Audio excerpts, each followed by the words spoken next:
అందరికీ నమస్కారం అండి. Welcome to our channel.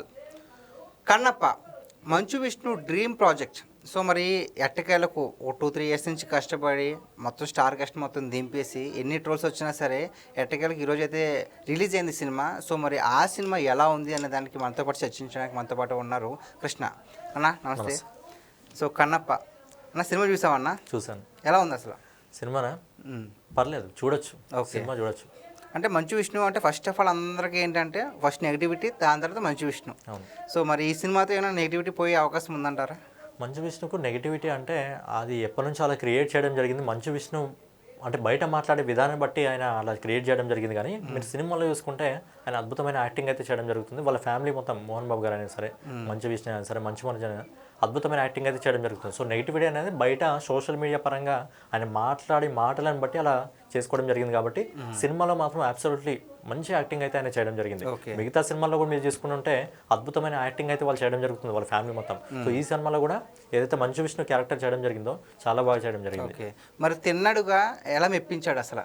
తిన్నడుగా ఆయన పాత్రకైతే న్యాయం చేయడం జరిగింది. జీవం పోసడా అనిపించింది ఖచ్చితంగా. ఎందుకంటే అలాంటి క్యారెక్టర్లు ఆయనకు సెట్ కావడం జరుగుతుంది. అండ్ ఎలాంటి క్యారెక్టర్లో అయినా ఒదిగిపోవడం మంచు విష్ణుకి అలవాటే. ఓకే. అంటే భక్త కన్నప్పలో ఓల్డ్ మూవీ 1976లో వచ్చిన భక్త కన్నప్ప అంటే అప్పట్లో పెద్ద సెన్సేషనల్ హిట్. సో అందులో ఉన్న కృష్ణంరాజు గారిని ఏమన్నా డామినేట్ చేశాడా, లేదంటే ఆ స్థాయి వరకు వెళ్ళాడా లేదా? లేదా మరీ కృష్ణంరాజు గారితో పోల్చుకోవడం కష్టం. కానీ ఈయన పాత్రకైతే అప్పుడున్న సిచ్యువేషన్ వేరు, ఆ జనరేషన్ వేరు, ఇప్పుడున్న జనరేషన్ వేరు. కాబట్టి ఈయన పాత్రకి న్యాయం జరిగింది, అప్పుడు ఆయన పాత్రకి ఆయన న్యాయం చేయడం జరిగింది. ఓకే. అంటే మరి సినిమాలో చాలా ఎక్కువ స్టార్ కాస్ట్ని దింపారు కదా.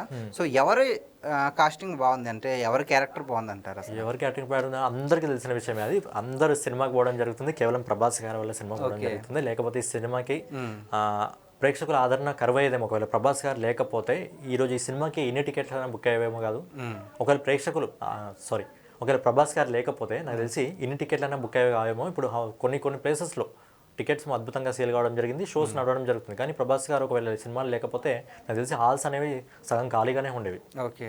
అంటే మరి ప్రభాస్ గారు ఉన్నారు కదా. సో మరి ఫ్యాన్స్ అంటే 1 ఇయర్ అయిపోయింది కలికి మూవీ వచ్చి, ఐ థింక్. సో 1 ఇయర్ తర్వాత మళ్ళీ ప్రభాస్ గారిని స్క్రీన్ మీద చూస్తే ఆయన స్క్రీన్ ప్రెజెన్స్ కావచ్చు, లేదంటే ఆయన క్యారెక్టర్ కావచ్చు, ఎలా ఉందండి అసలు? ఎలా ఉంది ఆయన క్యారెక్టర్ అసలు? అంటే ప్రభాస్ గారు ఈ సినిమాలో సెకండ్ హాఫ్ నుంచి రావడం జరుగుతుంది. సో ఫస్ట్ హాఫ్ మొత్తము కొద్దిగా ల్యాగ్ ఉన్నట్టు అనిపిస్తుంది. సో సెకండ్ హాఫ్లో ఎప్పుడైతే ప్రభాస్ గారు రావడం జరుగుతుందో ఇలా ఉన్న సినిమా ఏంటంటే ఒకటిసారి ఇలా వెళ్ళిపోవడం జరుగుతుంది. మామూలుగానే ప్రభాస్ గారు యాక్టింగ్ చాలా బాగుంటుంది. ఈ సినిమాలోకి వచ్చిన తర్వాత ఆ పొజిషన్ ఏదైతే పాత్ర ఉందో ఆ పాత్రకు తగ్గట్టు అద్భుతంగా యాక్టింగ్ చేయడం జరిగింది. ఆయన వచ్చిన తర్వాత ఇంకా సినిమా అనేది ఒకటే పాటు ఇట్లా లేసినట్టు అయిపోతుంది. అప్పటి వరకు సినిమా ఒక వైపులా వెళ్తుంది అనిపించిన సినిమా అక్కడ నుంచి స్టోరీ నడుస్తుంది. అక్కడ నుంచి అంటే సెకండ్ హాఫ్ నుంచి సినిమా చాలా అద్భుతంగా ఉంది. ఫస్ట్ హాఫ్ కొద్దిగా ల్యాగ్గా ఉన్నా సరే సెకండ్ హాఫ్ కోసం చాలా మంది ఫ్యాన్స్ ప్రభాస్ గారి కోసం వెళ్ళొచ్చు. ఓకే. అంటే మంచు విష్ణు గారు ఆల్రెడీ చెప్పేశారు. సో భక్త కన్నప్ప ఫస్ట్ పార్ట్ అంతా కూడా అంటే కన్నప్ప ఎవరు, ఏంటి, ఎందుకు దేవుడి మీద ద్వేషం కలిగింది అనేది మేమంతా సరే అనుకున్నాము, ఇలా అయి ఉంటే ఊహాత్మకంగా తీసాము అన్నారు కదా. అది ఎంతవరకు వర్కౌట్ అయింది అసలు? అంటే ఆ జనరేషన్లో అంటే ఇంతకుముందు జనరేషన్లో అంటే అలా ఊహించుకున్న నడుస్తుందేమో. కానీ ఇప్పుడు జనరేషన్ ఏంటంటే చాలా ఫాస్ట్గా ఉన్న జనరేషన్. ఇప్పుడు జనరేషన్కి ఏంటంటే ఒక్కసారి సినిమా నచ్చలేదంటే ఫస్ట్ హాఫ్ నచ్చకపోయినా అసలు మొత్తం సినిమానే బాగాలేదని చెప్పడం జరుగుతుంది. సో ఫస్ట్ హాఫ్ అనేది అలా లాగ్ అయిపోయింది మొత్తము.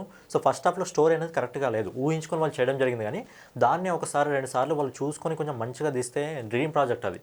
డ్రీమ్ ప్రాజెక్ట్ అన్నప్పుడు ఇలాంటి చిన్న చిన్న మిస్టేక్ చేయొద్దు. అందుకే సెకండ్ హాఫ్లో ఒకవేళ ప్రభాస్ గారు లేకపోతే అసలు సినిమానే లేదా అన్నట్టు అయిపోయింది మొత్తం. ప్రభాస్ గారి వల్లే ఆ మాత్రం వచ్చింది.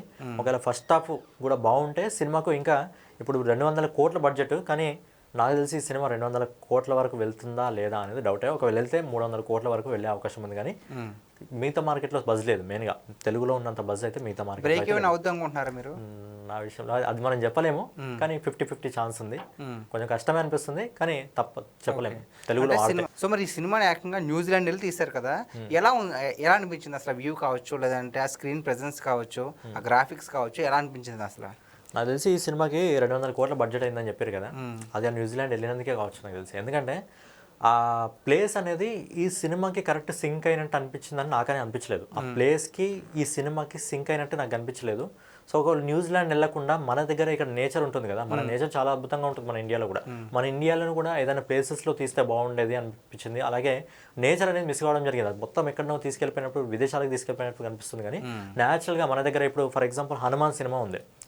చాలా తక్కువ బడ్జెట్, 20 కోట్లేమో బడ్జెట్ ఉంది అవును, అసలు. 22 కానీ కోట్లు అంతే. అక్కడ అడవిలో తీసిన సీన్స్ చాలా న్యాచురల్గా అనిపించడం జరిగింది, పల్లెటూరులో చాలా న్యాచురల్గా అనిపించింది. సో ఆ న్యాచురల్నెస్ అనేది సినిమాలో మిస్ కావడం జరిగింది. ఓకే.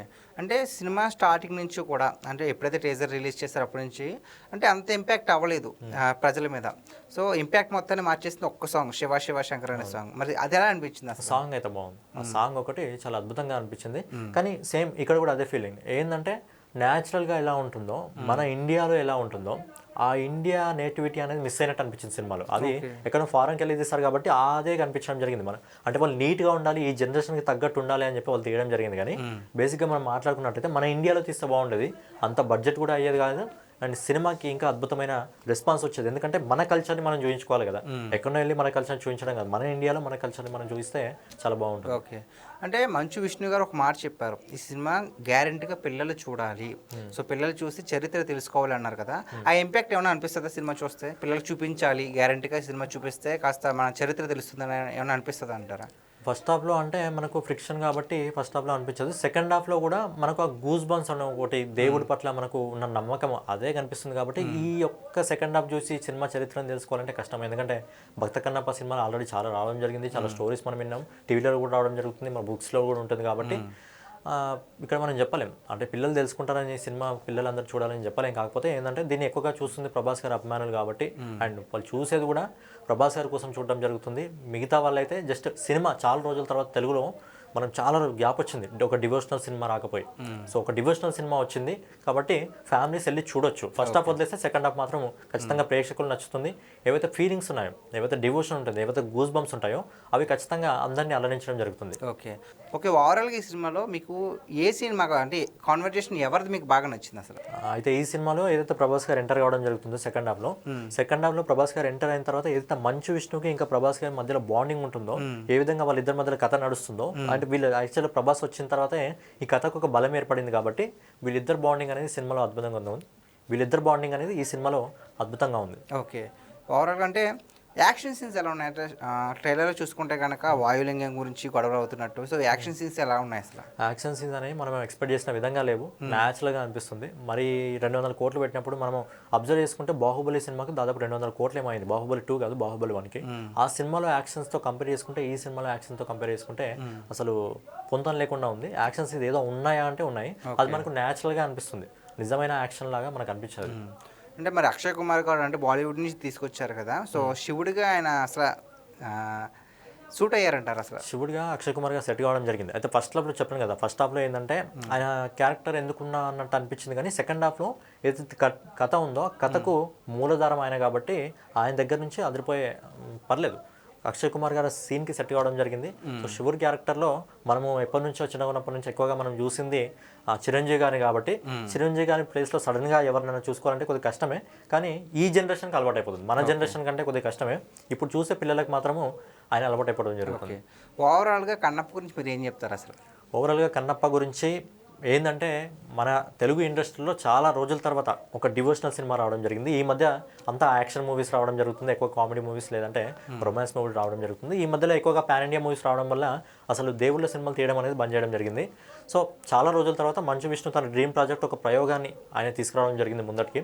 సో ఫస్ట్ హాఫ్ని వదిలేస్తే సెకండ్ హాఫ్ మాత్రం అద్భుతంగా ఉంది. సో ఏదైతే మన సాంప్రదాయాలు ఉంటాయో, మన ఆచారాలు వ్యవహారాలు ఉంటాయో, ఎలా అయితే మనం దేవుళ్ళను చాలా భక్తిగా మనం కొలుచుకుంటాము, సో చాలా రోజుల తర్వాత రావడం జరిగింది. కాబట్టి ఒకసారి వెళ్ళి చూస్తే సినిమా అందరికీ సెకండ్ హాఫ్ నచ్చుతుంది. ఫస్ట్ హాఫ్ వదిలేసండి, సెకండ్ హాఫ్ కోసమైనా సినిమాకి వెళ్ళాలి. ఎందుకంటే మనకు డివోషనల్ గూస్ బంప్స్ అనేది రావడం జరుగుతుంది. లాస్ట్ 10 నిమిషాలు సినిమా అద్భుతంగా ఉంది. Okay, thanks.